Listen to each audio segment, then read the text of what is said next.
Hello दोस्तों, स्वागत है आप लोग का अपने YouTube channel RD study centre में। दोस्त, आज की इस वीडियो में जो आपका भाई बताने वाला है, ये क्लास 10th के हैं। फिजिक्स का हम लेसन 5 लेकर आए हैं। विद्युत धारा का चुंबकीय प्रभाव का सब्जेक्टिव क्वेश्चन, जो भी हर बोर्ड में आना ही आना तय है। इसलिए इस वीडियो को शुरू से अंत तक देखिए और आप लोगों को गारंटी देता हूँ कि इस वीडियो में मैं कुछ ना कुछ सिखाकर ही मानूंगा। ठीक है। और जितने भी मेरे वीडियो देख रहे हैं फ्रेंड्स, उन सबको गणतंत्र दिवस एंड रिपब्लिक डे की बहुत सारी शुभकामनाएं दी जाती हैं। चलिए हम लोग मतलब बढ़ते हैं क्वेश्चन की ओर। दोस्त, जानते होंगे कि आप लोग का जो मतलब ये क्या बोले उसका टाइम टाइम बहुत ही कम है। आप लोग को कम समय अब ज़्यादा तैयारी करना है, वो तब तो जानते होंगे ना। तो बने रहिएगा हमारे वीडियो शुरू से अंत तक बन रहिएगा मेरे चैनल पर। और इस वीडियो को शुरू से अंत तक देखिए, आप लोग कुछ ना कुछ सीखने को जरूर मिलेगा। ठीक है, चलिए हम लोग पहला क्वेश्चन की ओर स्टार्ट करते हैं। पहला क्वेश्चन में क्या बोला है दोस्त? पहला क्वेश्चन बोला है कि जो लघु पतन से आप क्या समझते हैं, है ना। सबसे पहले मैं बोर्ड पर लिखा वो सबसे पहले बताऊंगा। सबसे पहले मेरा मतलब जो कुछ कहूंगा उसको सुन लीजिए। दोस्त, जो लघु पतन है एक प्रकार का तार है। जब दोस्त धनात्मक और तार और ऋणात्मक तार आपस में जब सटते हैं, मतलब आपस में संपर्क आते हैं ना, तो उनका जो प्रतिरोध होता है, आप तो जानते होंगे ना, प्रतिरोध जिसका ए मतलब होता है ओम, है ना। जो प्रतिरोध होता है वो आपस में क्या मतलब जब तार सटते हैं तो उनका जो प्रतिरोध होता है वो मतलब नगण्य हो जाता है, शून्य के बराबर होता है ना। और जब उस संपर्क में आते हैं, नगण्य हो जाता है, तो उससे बहुत मतलब आग निकलने लगती है। इसी तरह उसके बचाव के लिए हम लोग फ्यूज का इस्तेमाल करते हैं, उसी को कहते हैं लघु पतन, है ना। एकदम सिंपल है, बहुत ही आसान है। और ये बता दूं, ये क्वेश्चन जो लघु पतन है कई बार पूछ चुका है बिहार बोर्ड में, तो इसलिए इस वीडियो को मतलब इसको लिख लीजिए कॉपी पर, और एग्जाम मतलब एग्जाम हॉल में एक बार पढ़ कर जाएगा। आपको गारंटी के साथ देता हूँ, आना ही आना तय है। चलिए, लघु पतन से आप क्या समझते हैं हम रीड करके बताता हूँ। चलिए, जैसा भी मैंने लिखा है दोस्त, ऐसा ही आप लोग को एग्जाम में लिखना होगा। ठीक है, देखिए, यदि किसी प्रकार धनात्मक तथा ऋणात्मक तार, मैंने बताया था ना, यदि किसी प्रकार धनात्मक और ऋणात्मक तार, फिर से देखते हैं, तार संपर्क में आ जाते हैं तो धनात्मक तथा ऋणात्मक तार आपस में संपर्क में आ जाते हैं तो विद्युत परिपथ तो जानते हो, विद्युत परिपथ में प्रतिरोध लगभग नगण्य हो जाता है।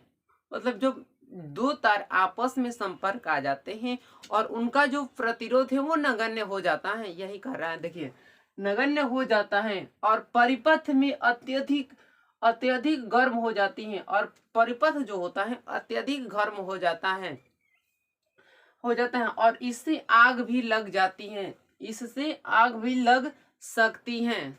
इससे जब प्रतिरोध गर्म होता है, मतलब ज्यादा हीट होगा तो क्या होगा, गर्म हो जाएगा। और इसी के बचाव के लिए हम लोग एक यूज करते हैं फ्यूज, उसी को कहते हैं लघु पतन। चलिए हम लोग पढ़ते हैं। इसमें आग भी लग सकती है। होने वाली क्षति से इससे होने वाली क्षति से बचने के लिए परिपथ में फ्यूज का प्रयोग किया जाता है, या फ्यूज का प्रयोग करना आवश्यक है। इसी को हम लोग कहते हैं लघु पतन। शॉर्ट भाषा में समझिए। अगर मान लीजिए डिफिनेशन आप लोग को एग्जाम हॉल में मतलब नहीं याद आ रहा है तो मैं बता दूं, समझ कुछ नहीं।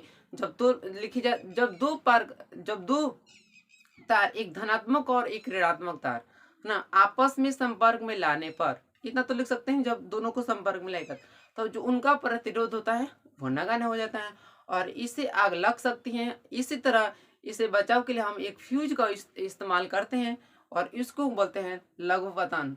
इतना तो लिख सकते हैं। और एक बात, अगर वीडियो अच्छी लगती है तो लाइक कीजिए, चैनल को सब्सक्राइब कीजिए, और वीडियो अच्छी लगती है तो कमेंट में बताइएगा लोगों को वीडियो कैसा लगा। ठीक है, चलिए। और दूसरा में दिया है प्रत्यावर्ती धारा एवं दिश धारा में अंतर। ये तो मतलब हर साल पूछता है कि प्रतिवर्ती धारा एवं दिश धारा में अंतर बताएं। और मैं वैसा ही क्वेश्चन लेकर आया हूँ जो एग्जाम हॉल में आना ही आना तय है। ठीक है, चलिए पहला में ऐसा लिखना है। देखिए, प्रतिवर्ती धारा एवं दिश धारा में अंतर लिखिए। इतना तो आप लोग क्वेश्चन दिया रहेगा ऑलरेडी। फिर नीचे से लिखना है प्रतिवर्ती धारा एवं दिष्ट धारा में निम्नलिखित अंतर है। इतना तो लिख सकते हैं। फिर नीचे से लाइन पढ़िएगा, अलग अलग पार्ट में भाग दीजिएगा, मतलब 2 कॉलम में, एक में लिखिएगा दिष्ट धारा, दूसरा में लिखिएगा प्रतिवर्ती धारा। इतना तो लिख सकते हैं। और नीचे लिखे दिष्ट धारा और प्रतिवर्ती धारा को अंडरलाइन कर दीजिएगा ताकि पता चले एग्जामिनर को, किसी तरह एग्जामिनर को आप लोग को खुश करना है, ऐसा लिखना है कि एग्जामिनर खुश हो जाए, है ना। और एकदम कॉपी पर इसना पाना को नहीं, उसमें जो पाना होता है दोस्त बहुत ही ज्यादा होता है, पाना को उसमें इसने सुन लीजिए कि पाना बच जाए, नहीं, उसमें पाना बहुत जाता है, आप लोग को पाना भर भी नहीं सकते हैं, उसमें बहुत सारा होता है। इसलिए कॉपी पे एकदम साफ साफ गोल को लिखना हो गया। और पहला में लिखना है, देखिए इस धारा का, देखिए दिष्ट धारा में होता है ना, ये दिष्ट धारा होता है, इसमें परिमाण न समय के साथ स्थिर रहता है। मतलब दोस्त जो उसका दिष्ट धारा में होता है, समय या दिशा उस एकदम स्थिर रहता है। लेकिन जस्ट इसका अपोजिट होता है प्रतिवर्ती धारा, इस समय के साथ बदलता रहता है। देखिए पढ़ लेते हैं, इस धारा का परिमाण, इस धारा का परिमाण एवं दिशा समय के साथ स्थिर रहता है। कहने के ये अर्थ है दोस्त, जो दिष्ट धारा होता है ना, इसका जो परिमाण होता है मैग्नीफ्यूट करता है ना, मैग्नीफ्यूट, और दिशा को जानते होंगे डायरेक्शन, इस समय के साथ डायरेक्शन समय के साथ नहीं बदलता है, मतलब स्थिर रहता है। लेकिन जो प्रतिवर्ती धारा होता है, इस धारा का परिमाण एवं दिशा समय के साथ बदलता रहता है। ओके, इतना तो लिख सकते हैं, इसमें स्थिर रहता है, इसमें बदलता रहता है, एकदम जस्ट इसका अपोजिट लिखना है। ओके, फिर दिया है दोस्त 2 नंबर, यह कम वोल्टेज के कारण जो दिष्ट धारा होता है, ये कम वोल्टेज होता है, और कम वोल्टेज होने के कारण इस कहेंगे मतलब ये कम खतरनाक होगा, है ना। चलिए, यह कम वोल्टेज के कारण यह कम खतरनाक होता है, इतना तो लिख ही सकते हैं 2 नंबर। यह अधिक वोल्टेज के कारण अधिक खतरनाक होता है, मतलब दोस्त ध्यान सुनिएगा, जो दिष्ट धारा होता है उसमें कम वोल्टेज होता है, इसलिए वो कम खतरनाक होता है। लेकिन जो प्रतिवर्ती धारा होता है, चलिए इसको, यह अधिक वोल्टेज के कारण अधिक खतरनाक होता है, मतलब दोस्त जो प्रतिवर्ती धारा होता है उसमें वोल्टेज होता है वो ज्यादा होता है, इसलिए वो ज्यादा खतरनाक होगा, है ना। जैसे में आप ट्रांसफार्मर देखोगे ना, कोई छोटा ट्रांसफार्मर होता है, कोई बड़ा होता है, जो छोटा होता है वो कम वोल्टेज देता है, जो ज्यादा होता है बड़ा। तो जब मान लीजिए कोई अचानक बस मतलब कोई दुर्घटना हो सकती है, अगर बड़ा वाला ट्रांसफार्मर जड़ जाता है तो उससे ज्यादा लोग मतलब हानि पहुंचेगी कि नहीं, वही बात यहाँ कर रहा है कि जो ज्यादा होगा, जहाँ ज्यादा खतरनाक होगा, है ना, ये अधिक वोल्टेज के कारण अधिक खतरनाक होता है। 3 नंबर बचता है, इस धारा की सहायता से, मतलब दोस्त इस धारा की सहायता से संचालक सेल को चार्ज करता है। फिर से, इस धारा की सहायता से संचालक सेल को चार्ज करता है। उसमें 2 सेल जानते हो, सेल कोशिका वाला नहीं, बैटरी में सेल होता है, एक धनात्मक और ऋणात्मक, वहीं को ये चार्ज करता है।